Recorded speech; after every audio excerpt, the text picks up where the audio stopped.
Vive demain aujourd'hui, ça me rappelle cette chanson, vous savez, ce sera mieux demain. En fait, sur notre territoire et sur cette commune, on a décidé que ce soit mieux aujourd'hui.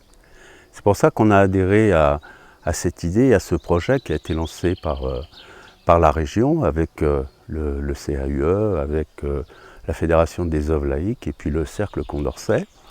C'est un petit peu d'imaginer comment on pourrait développer le territoire de la commune et puis surtout créer du lien entre ses habitants en vivant peut-être un petit peu différemment et peut-être aussi en travaillant un peu différemment.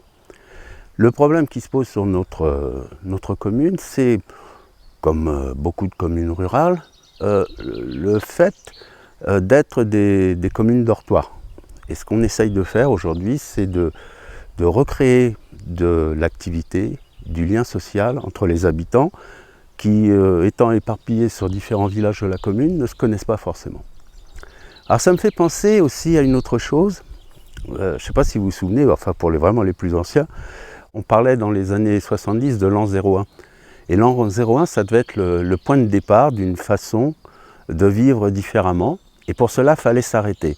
Écoutez, on a eu quelque part, dans notre malheur, on a eu de la chance.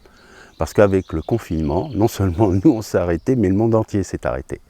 Et je crois que c'est la période idéale pour justement prendre le temps de la réflexion, savoir ce qui est important et de constater que finalement la vie en milieu rural peut être tout à fait enrichissante et très riche. Et c'est pour cette raison qu'on a fait appel à des jeunes architectes, à des paysagistes, à des urbanistes même, qui ont plein d'idées pour justement voir ce qu'on peut faire sur un village rural comme le nôtre, en termes d'activité, non seulement pour créer ce fameux lien social entre les habitants, et puis surtout également pour faire venir ce qu'on appelle des nouveaux arrivants.